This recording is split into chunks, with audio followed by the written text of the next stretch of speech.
Assalamualaikum warahmatullahi wabarakatuh.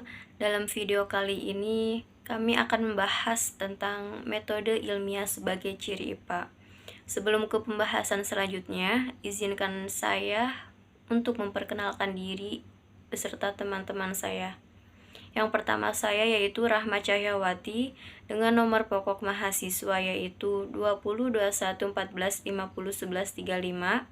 Dan yang kedua ada Aulia Rizky Safitri dengan nomor pokok mahasiswa yaitu 202114501118. Dan yang ketiga ada Rifa Raudatul Jannah dengan nomor pokok mahasiswa yaitu 202114501104. Metode ilmiah berpikir secara rasional dan empirisme membentuk dua kutub yang saling bertentangan, masing-masing mempunyai kelebihan dan kekurangan. Akhirnya, timbullah gagasan untuk menggabungkan kedua pendekatan tersebut, sehingga tersusun metode yang lebih dapat diandalkan untuk menemui ilmu pengetahuan yang benar. Gabungan antara dua pendekatan tersebut yaitu rasional dan empiris dinamakan metode ilmiah.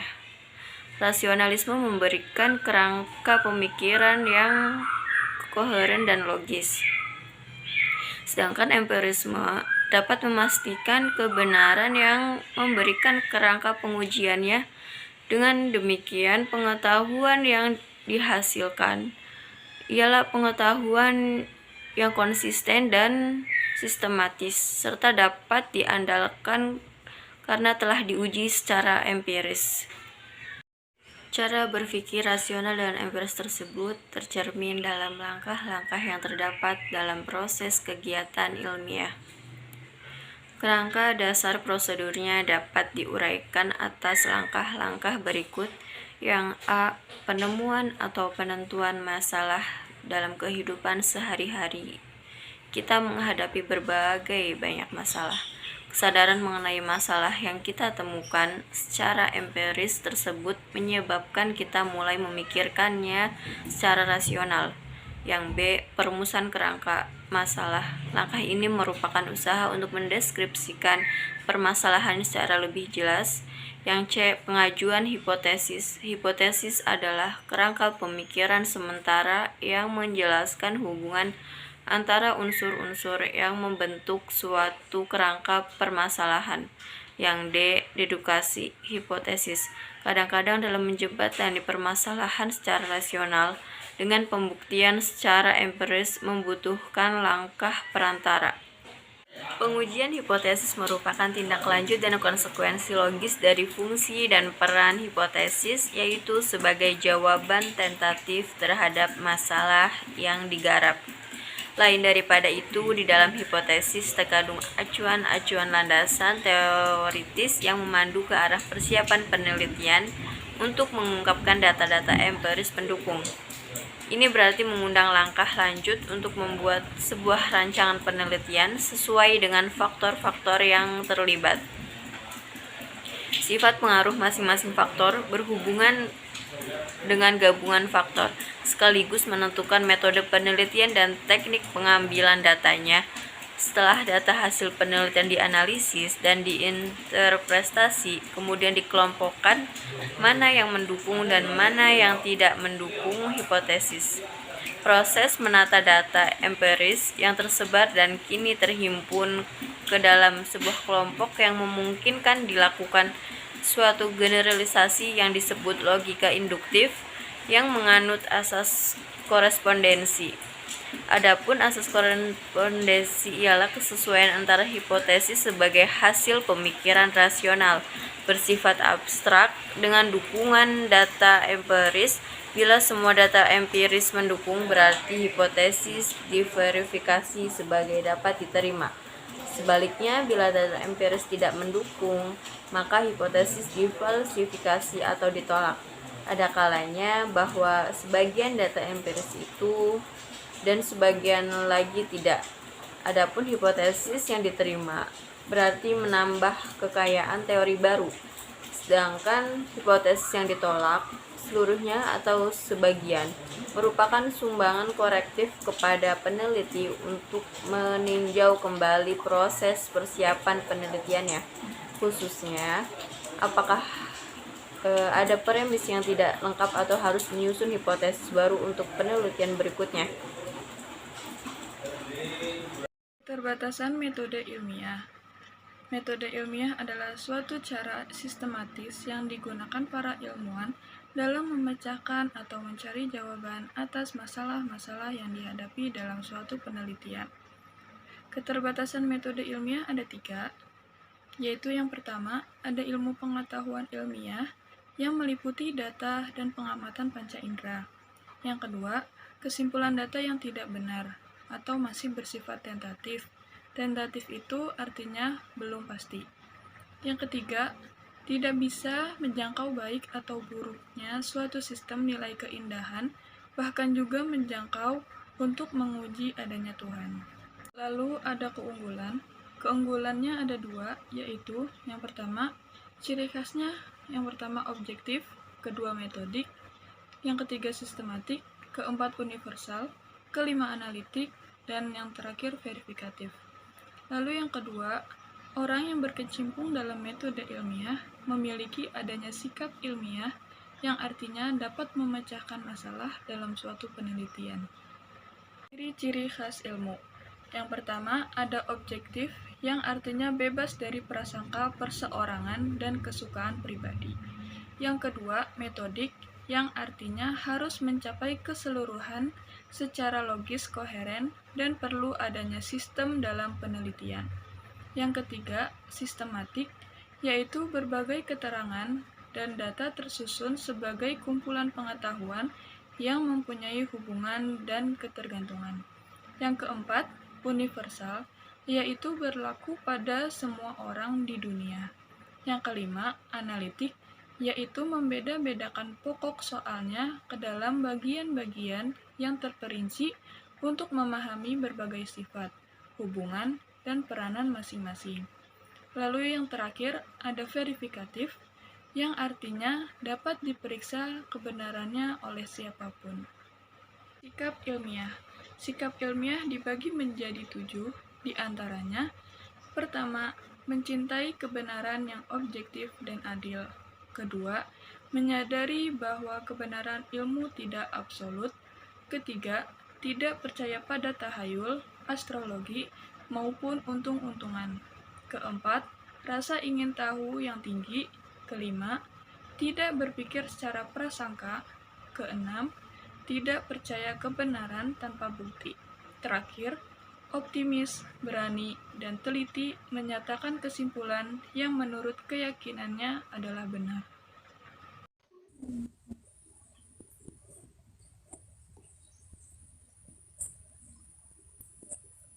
Halo, nama saya Rifa. Saya akan menjelaskan tentang pengertian IPA.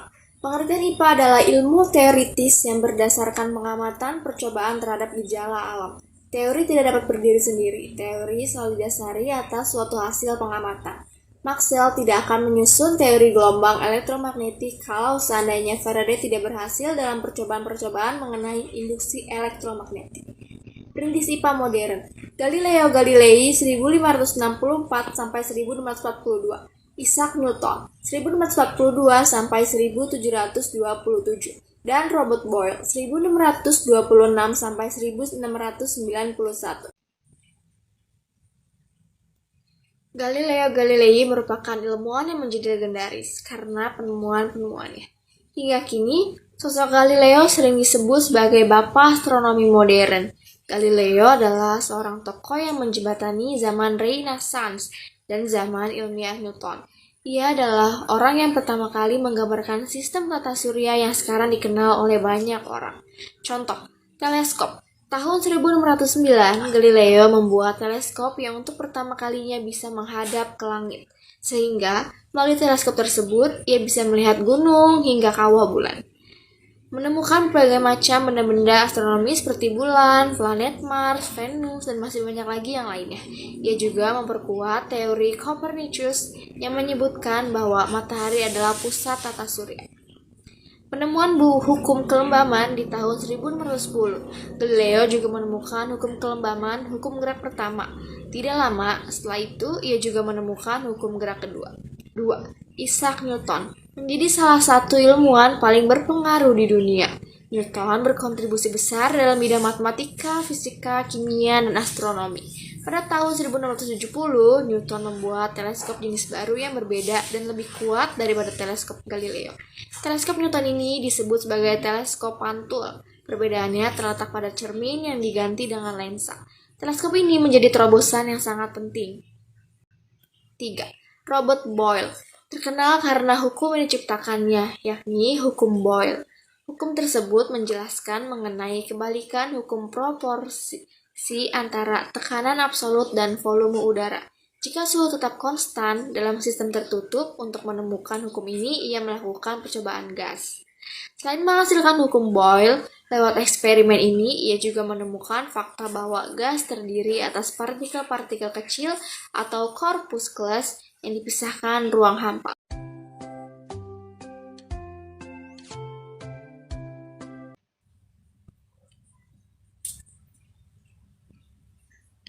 Selanjutnya, relativitas IPA. Fenomena yang sama terkadang dideskripsikan dengan cara yang berbeda. Contoh, fenomena gerakan matahari terbit dan terbenam dari timur ke barat. Relativitas timbul dari pengamat yang terlibat dalam fenomena itu atau sebagian saja. Contoh, pengamat pohon bergerak di dalam kereta berbeda dengan pengamat yang berada pada jeep. IPA bersifat dinamis. IPA berawal dari pengamatan dan pencatatan gejala alam maupun percobaan-percobaan. Dari teori yang ada, maka eksperimen kembali sebagai data pendukung teori lama. Jika tidak sesuai atau cocok, maka perlu disusun teori baru. Pengetahuan selalu bertumpu atas dasar-dasar sebelumnya dalam kerangka yang bersifat kumulatif, konsisten, dan sistematis. IPA berkembang secara dinamis. Proses IPA dinamis karena menggunakan metode ilmiah, teori dan eksperimen saling berkomplementer. Teori optik digunakan untuk membuat alat-alat optik. Selanjutnya, IPA modern. Teori mendahului eksperimen Einstein 1905, yaitu hubungan kesetaraan antara massa energi disusun dulu baru kemudian diciptakan eksperimen sehingga ditemukan tenaga nuklir. Hasil-hasil IPA netral, pemanfaatan yang tidak terarah berbahaya, akan tetapi tidak bebas nilai-nilai kemanusiaan yang luhur menuntut pemanfaatan dan perkembangan IPA ke arah yang lebih benar. Kesimpulan dari materi ini, mengapa metode ilmiah masuk ke dalam kategori ciri IPA? Sebelumnya, kita harus mengerti bahwasanya pengertian metode ilmiah merupakan gabungan dari rasional dan empiris.